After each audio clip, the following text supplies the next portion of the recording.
Ladies and gentlemen, welcome to episode number 24 of the Hougie and Grinder Show. Best number one podcast, Blood Ugly Bastard over there. Welcome back this week, Kev. Grinder. What's going on, peeps? How goes the battle, buddy? As you found out earlier today, I am off the block. I am no longer unemployed. Finally, after 11 months of being unemployed, looking for work so diligently, getting the resumes out, getting the interviews in after so many interviews and being ghosted and so on and so forth. The journey has come to an end. A journey I wish would have ended a lot sooner, but it's done. Time to move on. Back in a good spirits. Happy to be back on the show. We had some laptop issues, as you know. I noticed you mentioned that on the last episode. But yeah, no, just happy to be back on the greatest podcast known to man with the greatest host, and that's me, the host with the most. The Grinder is back. Whoa. Aggressive. Anyway, glad to have you back, Kev. I know my melodious voice is wonderful to a lot of people, but hey, we are brought to you by Slapstick, Decals, and Stickers. Get at them on Facebook or call them 505-9693. Ask for Uncle Rob. You tell him Hougie and Grinder sent you. He's going to give you 10% off your first purchase. If you want lampshades or shower curtains or hoodies or hats or whatever you need, old Rob can hook you up. So anyway, let's get into her here, Kev.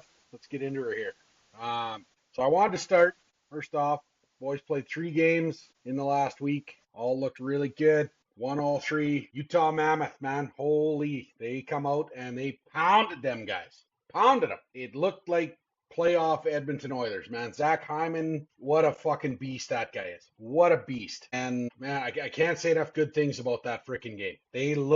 That was the first complete game they have played in this season, Kev. And if they played like that all the time, they'd go 82. No doubt in my mind.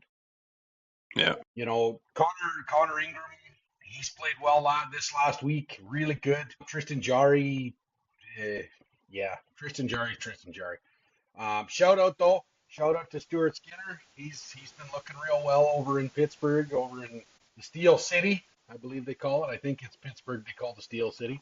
Probably makes sense why their football team's called the Steelers. Hey, you know, it's been a good week in oil country, man. I'm feeling more confident with the team, but there's rumors, Kev. There's rumors floating around. I read online today, Chris Knobloch. Is there a coaching change coming in Edmonton before the playoffs, Kev?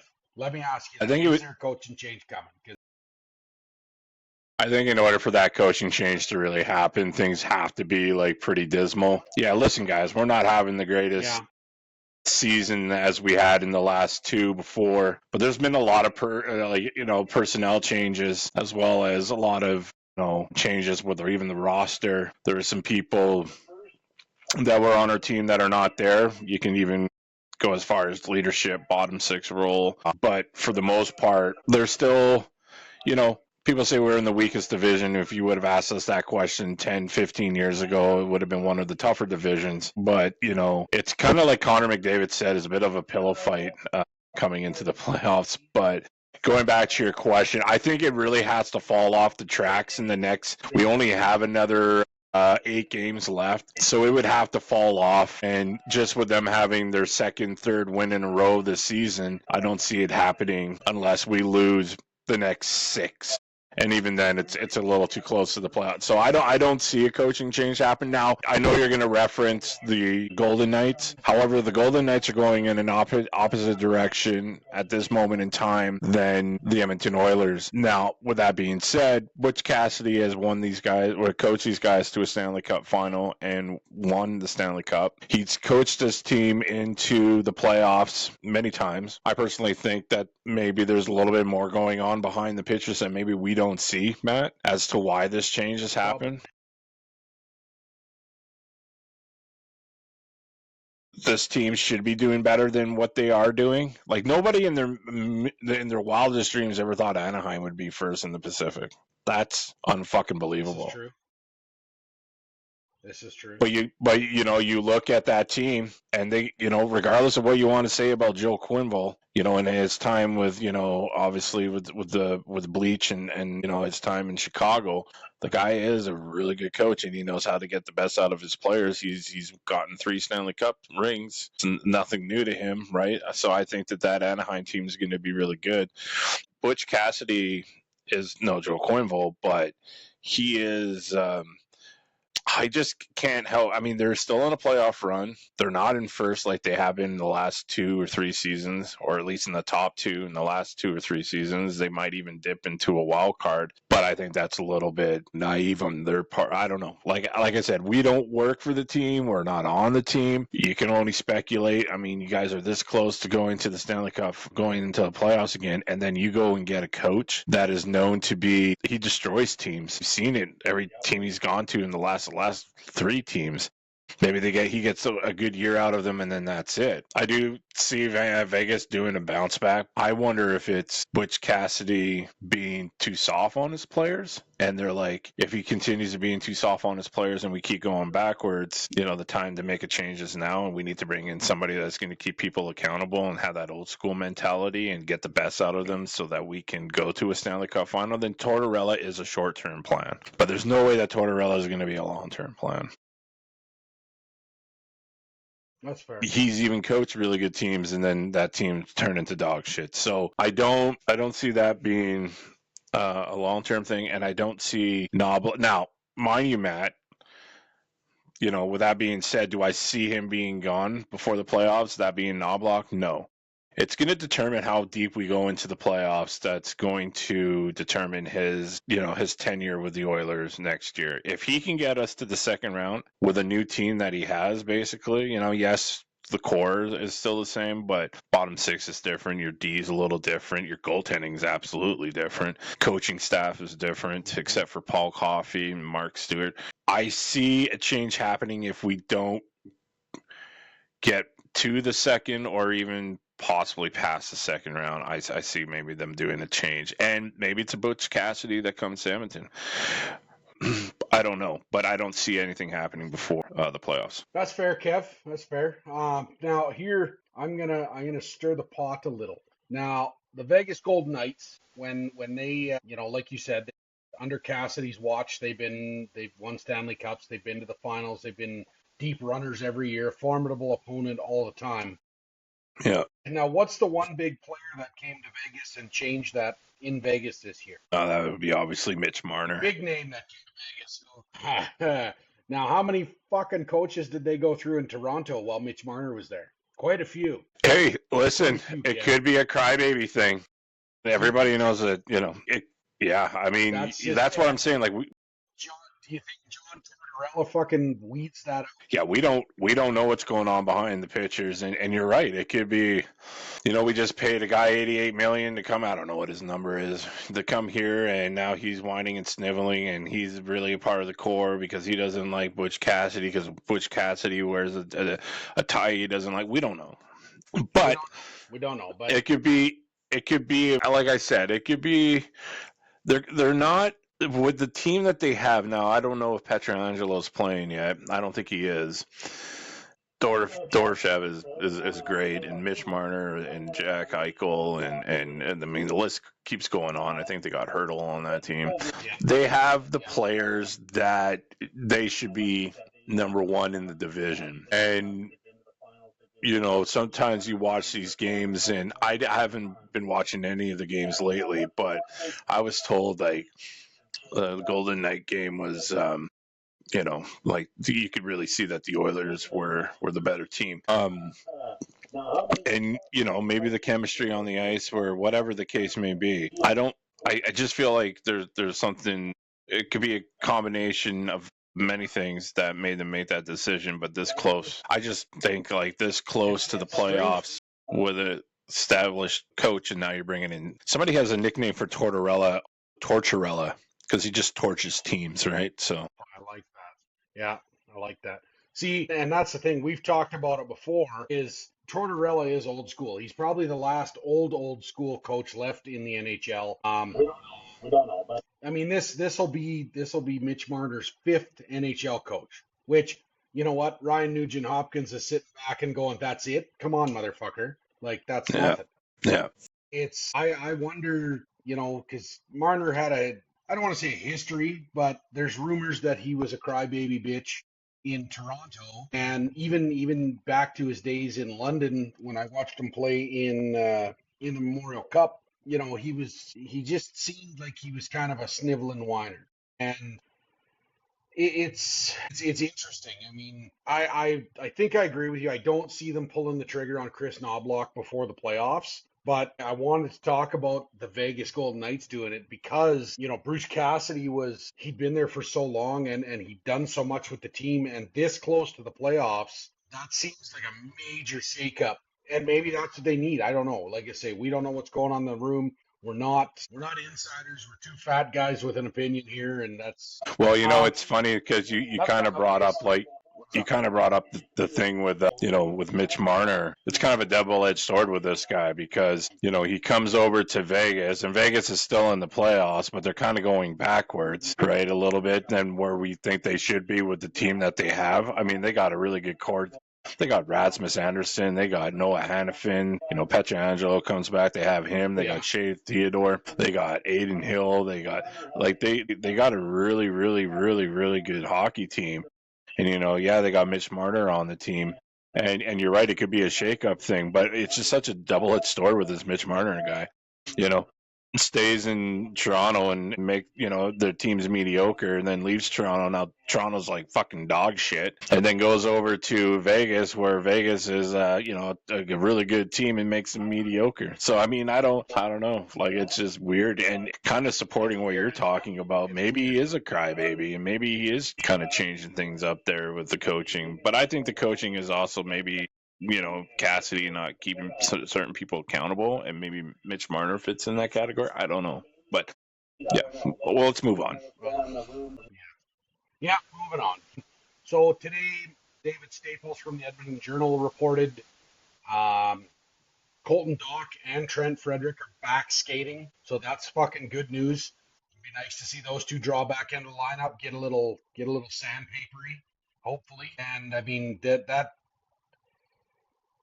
the Knights there was some fucking miserable, there was some not hurt feelings, there was some bad blood there, I guess you could call it. The Oilers played miserable against them, and that's the way they need to play more often. Was you seen guys that weren't scared to get in the corners and dig and nasty, and I mean they played like that against a Mammoth too. That Zach Hyman had like 5 hits in the first period, and I think that helped Tristan Jarry in the Mammoth game to kind of solidify. He felt confident with the team playing. He only had 18 shots against him in the Mammoth game, but Jarry getting that win, I think, was big. Yeah. It'll be nice to get some more sandpaper in the lineup, like Connor Murphy, Darnell Nurse. They're starting to come around under Paul Coffey. Like Connor Murphy's looked really good the last 3 games, in my opinion. And Yeah. even Darnell Nurse is starting to look like that, I guess, that mean defenseman that you want. And Yeah. it's nice to see that because we've known for a long time that Darnell Nurse can play like that. And now that he is, or he has the last couple of games anyway, he's looked good. Yeah. So yeah, I mean, good on him. Now, as remember, Kev, another guy I want to talk about. We all remember my New Year's resolution, right? I'm gonna give as much love to Evan Bouchard as I talk shit about. Evan Bouchard has had a great last week. Scored the game winner against fucking the Knights in overtime. Of course, my wife fucking rubbed it in. He had 3 assists against the Mammoth. He's on a fucking heater. He's on a tear. And Evan Bouchard, to me, he had 2 assists against the Ducks too. So he's had a damn good week. Now I want to discuss everybody talking about Evan Bouchard winning a Norris Trophy. I kind of touched on it last week, but as far as I'm concerned, he should not be in the Norris conversation. He is an absolutely unbelievable offensive weapon. But the Norris should be about the most well-rounded defenseman. Contribute on both ends of the ice. Now, Evan Bouchard, as everybody knows, when he fucks up big.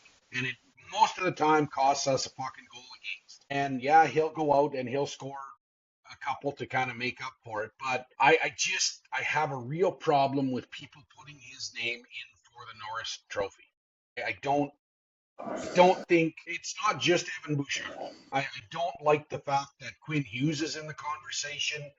Um, the it's just the Norris Trophy should be about the best all around defenseman. I don't think he's well rounded off. Kale McCarr's name's obviously in for the Norris Trophy too, but these guys that are huge offensive weapons be considered for the Norris, man. I really don't. Well, so I want to go back to maybe one or two segments ago. You were talking about Darnell Nurse, and you're the last three games this guy has been, being a bit of a pit bull. I don't know what game it was, but I saw the highlight where he pretty much knocked somebody into the net and the net fell over. Like, he's blowing kisses to the benches when he's skating by them. That's such beautiful work there. But before I maybe answer any of these questions, we should pause for the cause. We're about 20 minutes in here, so let's pause for the cause, and then I'll give you my answer to your question. Hello, everybody. This is Slapstick Decals and Stickers, a proud sponsor of the Hougie and Grinder podcast. Get at us for your decals, stickers, banners, and more. You can reach us on Facebook or call us at 403-505-9693. Keep slapping. Yeah, so let me go into answering your question here. Okay, so I agree with you when you talked about Evan Bouchard not being in the conversation. Shouldn't be in the conversation about being a candidate for the Norris Trophy. I agree that whoever it is should be a full-rounded player, and he is not. Offensive defenseman, I would put him up with probably the best in the league, and he's got the points to back it. Yeah. The guy's like on target to get 85 points, which I think is going to set a record for however many years that was last done. You look at Cale Makar, listen, we all know about his little oopsie he did in the Olympics, but you don't see a lot of that from him. I agree Quinn Hughes shouldn't be in the conversation either. And I'll be honest with you, I saw on, I think it was ESPN or whatever there with TJ Oshie and Mr. Subban. They don't even have him in, or at least Bouchard was not even in their top three. It wasn't even in the conversation. I think Cale Makar was one. I want to say the other one was Warwinski.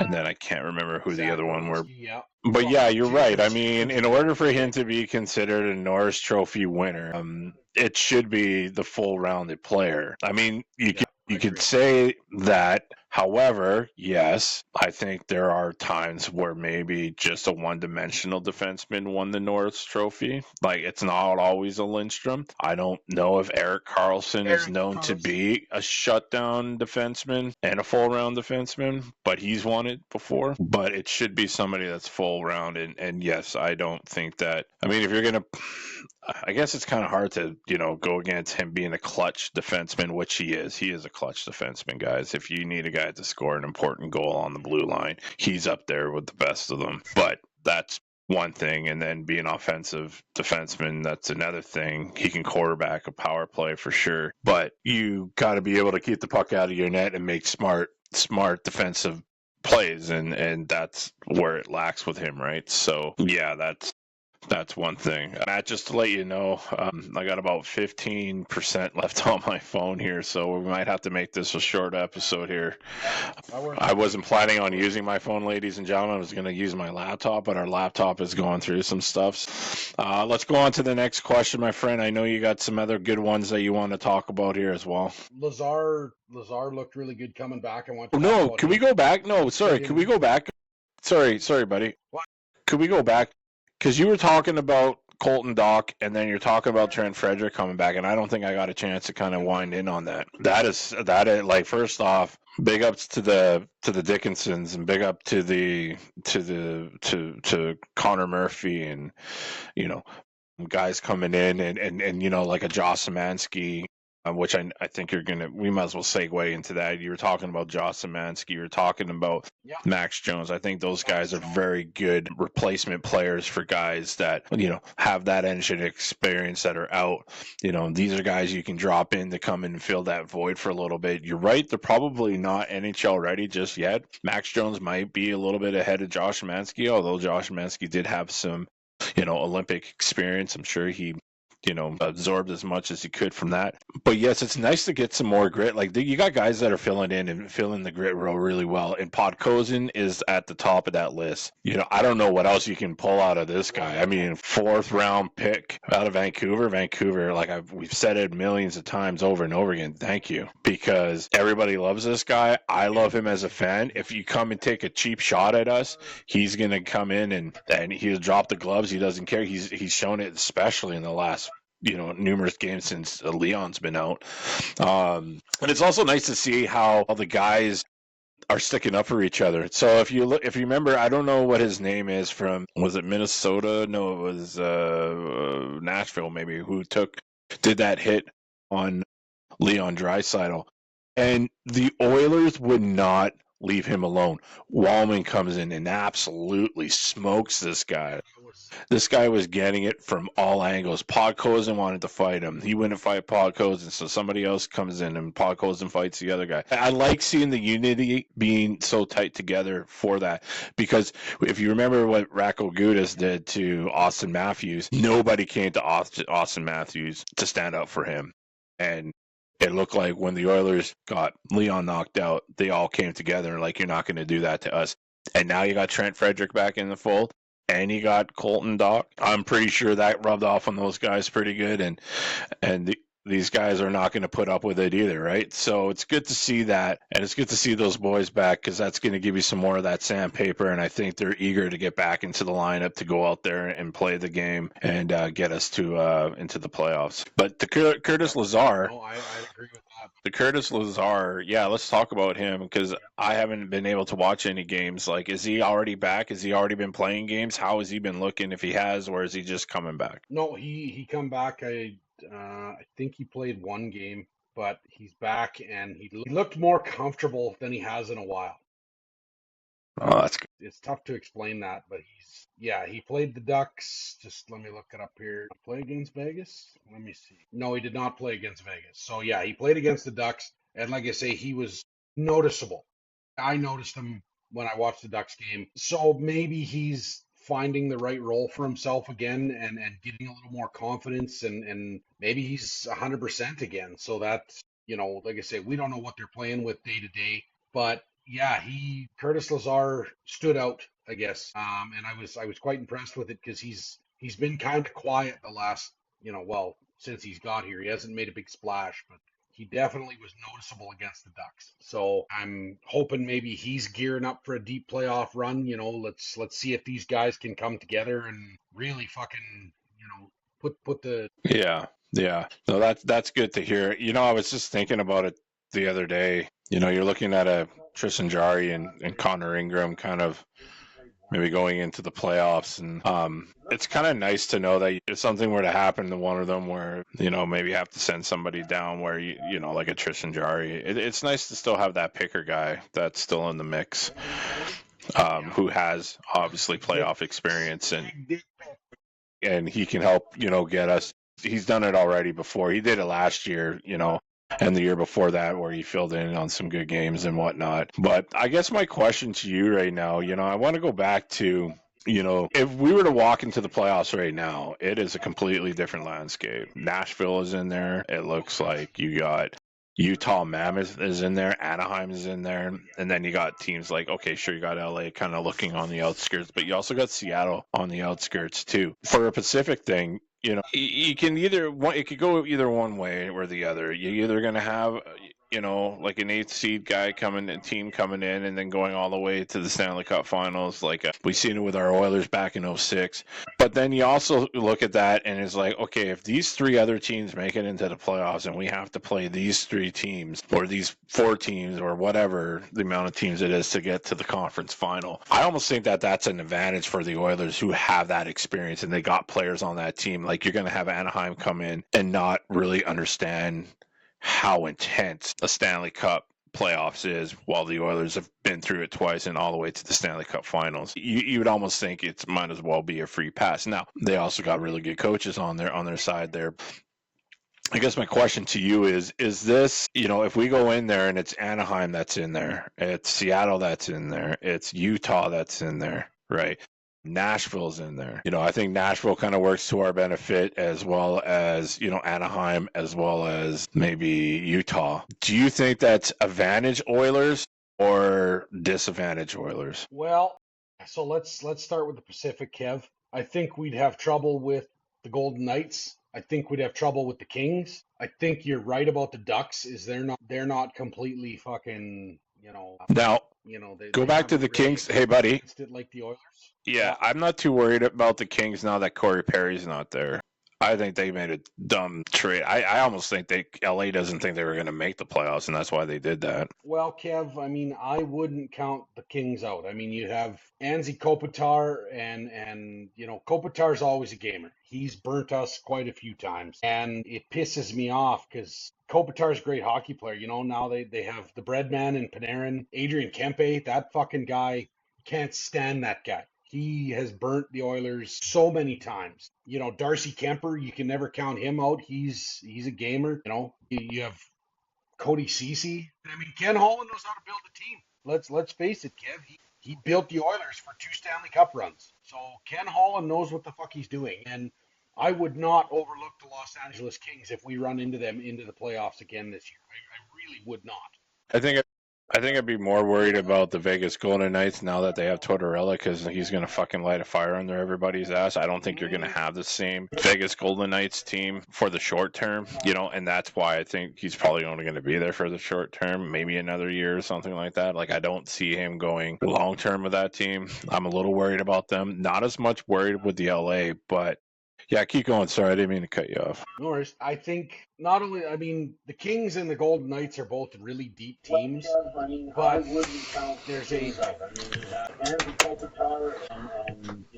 a serious fucking grudge match that the Kings and the Oilers are going to have from the last few rounds last few years. Let's face it, we swept them, and we beat them in 6 and 5 and 4, and it's. The Kings are pissed off at the Oilers. Let's face it. And hey, I would be too, man. If I lost to the same team a few years running, that's a serious grudge match. Like I said, the Golden Knights. How about the other teams? How about the other teams if they make the playoffs? I can't foresee them getting Nashville. Well, we won't see them until the fucking conference finals. I'd be most worried about the Avalanche out of the Central, to tell you the truth. The Mammoth, I think we can beat. The Wild are fucking boring hockey. The Stars are really good. You remember in the 90s when we lost to Dallas every fucking year, drive you nuts. But I think the Avalanche are far and away the best team that we have to worry about in the Central. So, we got 2 Pacific Division rivals to get through first. Seattle's a good team. Don't get me wrong, but I don't think they have the horses to keep up with Edmonton in the playoffs. Especially if you get into a track meet game, it just they don't have the guts, I guess. Yeah, they've got some good players in Capo Caco and Brandon Montour and Jordan Eberle, but it doesn't compare. It doesn't compare to the Oilers' fucking big boys. So we'll see. Goaltending would probably be the difference if we ended up playing Seattle. Okay. The Sharks aren't out of it either. If we ran into the Sharks, if they go on a disgusting fucking heater, they still have an outside shot to get in. And, the one thing I could confidently say, we're not going to see the Canucks. So fuck the Canucks.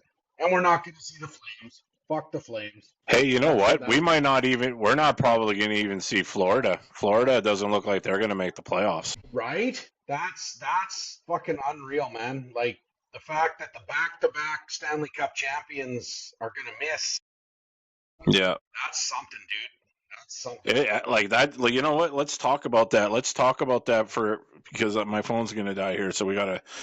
But what are they at right now? I think they're at 74 points. And in order to make the playoffs, just out of wild card, it's 87 points. You're 13 points out. You got maybe 8 or 9 games left.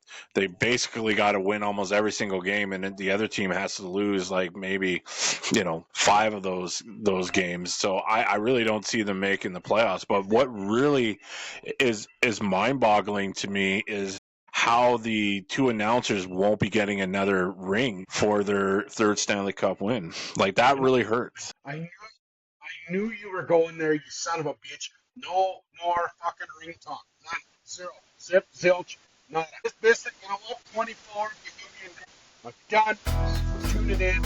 Episode 24. Brought to you by Slapstick Stickers. Have a good day. All right, guys. Thanks a lot for tuning in. Slapstick and Deckles. That's how you do it when I got 10 minutes and 10% left. And I that's how I end it. I just come out with that. That's why I'm here, folks. I'm grinder, right? I got to grind his gears, make it enjoyable. Grind. But yeah, thanks for checking in, and we'll see you next time. Catch you later. You're a dick.